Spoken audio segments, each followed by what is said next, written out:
Hello students, हमने lecture 1 में number system के बारे में डिस्कस किया था और बेसिक नंबर सिस्टम के बारे में हम पढ़ चुके थे। लेक्चर 1 अगर आपने नहीं देखा है तो आप उसे प्लेलिस्ट में चेक कर सकते हैं और उसका पीडीएफ नोट्स भी डाउनलोड कर सकते हैं। लेक्चर 2 में हमें पढ़ना है कि प्राइम नंबर और कंपोजिट नंबर क्या होता है, उनमें क्या डिफरेंस होते हैं। तो प्राइम नंबर क्या होता है? ऐसे नंबर जो केवल 1 से डिविजिबल हो और इट्स सेल्फ से डिविजिबल हो, उन्हें हम प्राइम नंबर कहते हैं। For example 2। ऐसा कोई भी नंबर नहीं है 2 के अलावा जिसके टेबल में 2 आता हो। और 1 से तो हर एक नंबर डिविजिबल होता है, इसलिए हम प्राइम नंबर क्या होता है? ऐसे नंबर जो केवल 1 से डिविजिबल हो और इट्स सेल्फ से डिविजिबल हो। तो कंपोजिट नंबर क्या हो जाएगा? ऐसे नंबर जो 1 से डिविजिबल हो, इट्स सेल्फ से भी डिविजिबल हो और अदर नंबर से भी डिविजिबल हो। जैसे हम ले लें एग्जाम्पल के लिए 6। तो ऐसा एक टेबल हो सकता है जिसके टेबल में 6 आता हो। फॉर एग्जाम्पल 2 के टेबल में 6 आता है, 3 के टेबल में भी 6 आता है और 1 के टेबल में तो हर एक नंबर आता है। तो हम कह सकते हैं कि ये नंबर क्या है? कंपोजिट नंबर है। और 6 के टेबल में तो आएगा ही, तो इट्स सेल्फ के टेबल में भी आ गया, 1 के भी टेबल में आ गया, बट जो 6 है वो अदर के टेबल में भी आ गया, इसलिए इसे कहेंगे कंपोजिट नंबर। ये हमारा बेसिक डिफिनीशन है। बट स्टैंडर्ड डिफिनीशन क्या है? ऐसे नंबर जिनके फैक्टर एग्जैक्टली केवल और केवल 2 ही फैक्टर हो, उन्हें कहते हैं प्राइम नंबर। फॉर एग्जाम्पल जैसे हमने 2 को देखा, तो इसके केवल 2 ही फैक्टर हो सकते हैं, 2 और 1। अब इसे हम कोई भी ऐसा तरीका नहीं है 2 को कि 2 इंटू 1 के अलावा कुछ लिख सकें। बट कंपोजिट नंबर में हमने एग्जाम्पल देखा 6, तो 6 को 2 इंटू 3 लिखेंगे और 1 तो होता ही है सबके साथ, तो इंटू 1 कर देंगे। तो ऐसे नंबर जिनके मोर देन 2 फैक्टर हो, उन्हें हम कंपोजिट नंबर कहते हैं, मोर देन 2 फैक्टर। तो प्राइम नंबर क्या होते हैं? जिनके ओनली 2 फैक्टर हो। और कंपोजिट नंबर क्या होते हैं? जिनके मोर देन 2 फैक्टर हो, उन्हें हम कंपोजिट नंबर कहेंगे। इस पर बेस्ड प्रीवियस ईयर के क्वेश्चन हम देख लेते हैं कि क्या है। हमें एक्सप्लेन करना है कि 25 एक कंपोजिट नंबर है, तो हम 25 का फैक्टर निकाल लें।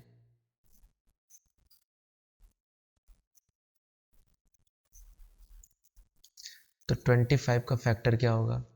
5 इंटू 5। और हम जानते हैं कि हर एक नंबर का फैक्टर 1 भी होता है, तो इसके कितने फैक्टर हो गए? More than 2 factor. और मोर देन 2 फैक्टर हमने पढ़ा है कि मोर देन 2 फैक्टर क्या होता है? कंपोजिट नंबर होता है। तो ये कंपोजिट नंबर है। इसी तरह से हमें प्रूफ करना है कि ये जो गिवन नंबर है वो क्या है? एक कंपोजिट नंबर है। तो पहले इस नंबर को हम एज इट इज लिख लेते हैं। इस वैल्यू में 2 पार्ट हैं, अगर हम ध्यान से देखें तो। पहला पार्ट ये है और सेकेंड पार्ट ये है। हम देख रहे हैं कि इसमें से कुछ कॉमन हो रहा है नंबर। फॉर एग्जांपल 11 और 2 और 11। फर्स्ट और सेकंड दोनों ही पार्ट में 2 और 11 कॉमन हो रहा है, तो हम इसे कॉमन कर लेते हैं। 2 इंटू 11, 2 इंटू 11 हमने कॉमन कर लिया। बाकी जो वैल्यू बची उसे हम लिख लेते हैं। 7 इंटू 5 इंटू 3 इंटू 2, ये प्लस, और यहाँ से 2 इंटू 11 दोनों कॉमन हो चुका है, तो यहाँ कुछ नहीं बचता है, तो वहाँ पे क्या लिखा जाता है? 1 लिखा जाता है। अब देखिए 2 इंटू 11 इंटू, अब इस वैल्यू को सॉल्व करने पर कुछ ना कुछ तो इसका आंसर आएगा ही। 100 आ जाए, 200 आ जाए, पता नहीं क्या आएगा, लेकिन हमें उसे सॉल्व करने की ज़रूरत नहीं है। कुछ आएगा ही, लेकिन उससे हमें कोई मतलब नहीं है। बस हम ये देख रहे हैं कि यहाँ कुछ भी आएगा, अगर 100 आ जाता है, 200 आ जाता है, तब भी इसके कितने फैक्टर होंगे? 1, 2 और 3। तो इसके कितने फैक्टर हो गए? 3 फैक्टर, यानी कि more than 2 factor. More than 2 factor का मतलब क्या होता है कि ये जो गिवन नंबर है वो क्या है, कंपोजिट नंबर है। अब हमें फैक्टर्स के बारे में पढ़ना है। तो पहले हम इजी डिजिट से स्टार्ट करेंगे, इजी नंबर लेके, ताकि हमें कंसेप्ट समझ में आ जाए। तो फाइंड प्राइम फैक्टर, फैक्टर निकालने के लिए हमेशा हम प्राइम नंबर का ही यूज़ करते हैं। प्राइम नंबर क्या होते हैं, 2, 3, 5, 7, 11, 13 एंड सो ऑन। तो 32 का अगर हमें फैक्टर निकालना है तो पहले एक ऐसे लाइन खींच लेंगे, अब फैक्टर निकालेंगे। तो 32 क्या 2 के टेबल से जाता है, तो हाँ 2 के टेबल से डिविजिबल है। 16 टाइम में 2 भी डिविजिबल है। 8 फिर डिविजिबल हो जाएगा। 4 2 के टेबल से डिविजिबल होगा। 2 के टेबल से डिविजिबल होगा। तो 32 का फैक्टर कितना आ गया, 2 इंटू 2 इंटू 2 इंटू 2 इंटू 2। अब हम यहाँ पे देख सकते हैं कि 2 कितनी टाइम्स है, 5 टाइम्स है। तो हम 32 को 2 के पावर 5 भी लिख सकते हैं। इसी तरह हमें 100 का भी निकालना है। तो हम यहाँ 100 लिख लेते हैं। 100 हम जानते हैं 2 के टेबल से कटेगा, तो 2 5 ज़ा 10, 0, 50 अगेन 2 के टेबल से कटेगा। 25 5 के टेबल से डिविजिबल होगा 5 टाइम्स में, और 5 1 टाइम्स में। तो 100 का क्या हो जाएगा, 2 इंटू 2 इंटू 5 इंटू 5। अब हम यहाँ पे देख सकते हैं कि 2 टाइम्स है और 5 भी 2 टाइम्स है। तो हम इसे 2 के पावर 2 इंटू 5 के पावर 2 लिख सकते हैं। इसी तरह से हमें 12, 25 का भी फैक्टर निकालना है। आप वीडियो को पॉज करके इसे सॉल्व करने की कोशिश कर सकते हैं। पहले हम एक लाइन खींच लेते हैं।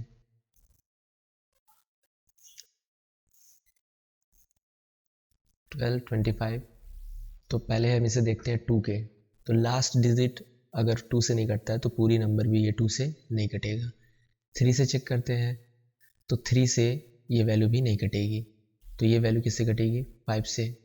5 2 ज़ा 10, 5 4 ज़ा 20, 5 5 ज़ा 25, 5 4 ज़ा 20, 5 9 ज़ा 45, 7 7 7 ज़ा 49,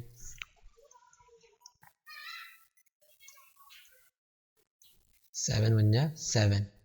तो हम 1225 को कैसे लिख सकते हैं, 5 इंटू 5 इंटू 7 इंटू 7। अगेन हम इसे पावर के फॉर्म में लिख सकते हैं, 5 के पावर 2 इंटू 7 के पावर 2।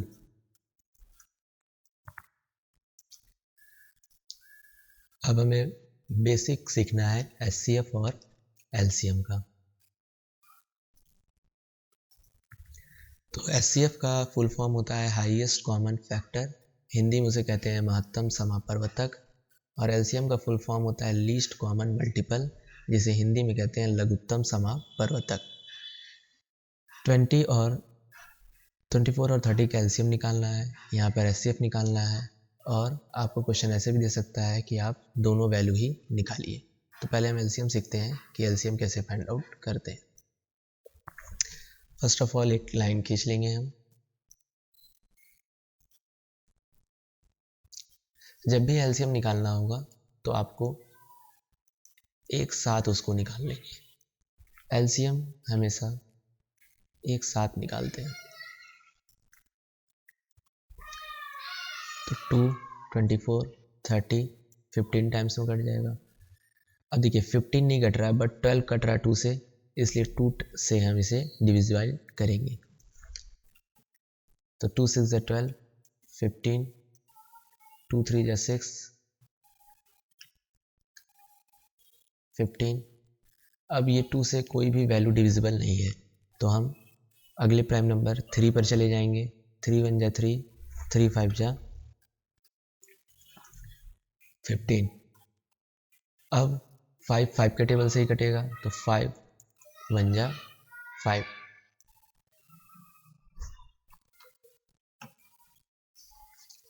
तो 24 और 30 का एलसीएम हम क्या कह सकते हैं,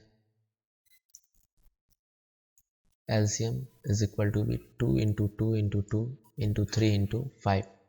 इनका मल्टीप्लाई कर लेंगे, 2 2 जा 4, 2 जा 8, 8 5 जा 40 और 43 जा 120। बट अगर हमें एचसीएफ निकालना है, अगर हमें एचसीएफ निकालना है तो एचसीएफ को हम सेपरेट निकालते हैं, अलग अलग निकालते हैं। तो देखते हैं एचसीएफ कैसे निकलेगा।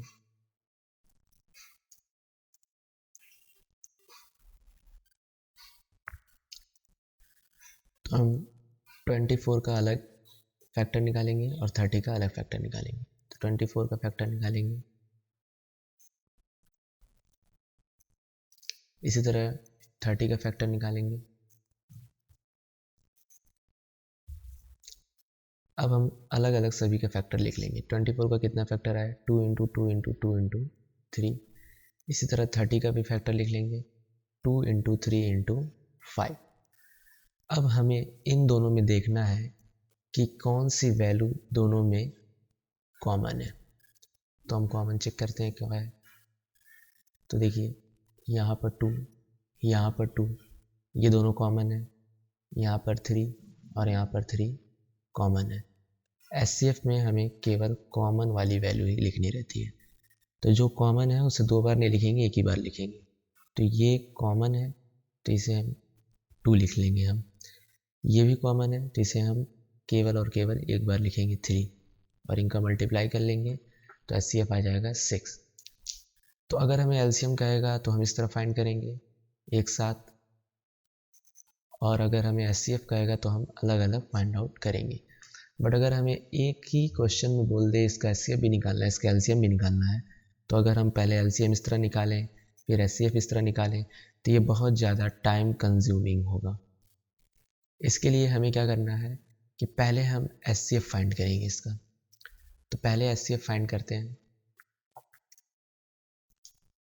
तो 24 का एचसीएफ फाइंड कर लेंगे और उसे फैक्टर के फॉर्म में लिख लेंगे। हम यहाँ कर चुके हैं तो दोबारा करने की कोई ज़रूरत नहीं है। 2 इंटू 2 इंटू 2 इंटू 3। और इसी तरह 30 का भी फैक्टर निकाल के हम लिख लेंगे 2 इंटू 3 इंटू 5। अब पहले हमें इस तरह के क्वेश्चन में पहले हम एचसीएफ ही फाइंड करेंगे।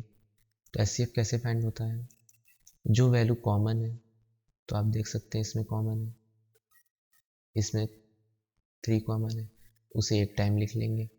2 इंटू 3 इज इक्वल टू 6। तो एचसीएफ आ गया हमारा 6। एलसीएम में क्या करते हैं, जो वैल्यू कॉमन है उसे भी हम लिख लेंगे 2 इंटू 3, और जो वैल्यू नहीं कॉमन है उसे भी हम लिख लेंगे। जैसे ये वैल्यू नहीं कॉमन है, ये वैल्यू बच रही है। एलसीएम में हम क्या करते हैं, जो वैल्यू कॉमन है उसे भी लिख लेंगे, जो वैल्यू बच रही है हम उसे भी लिख लेंगे। तो इंटू 2 इंटू 2 इंटू 5।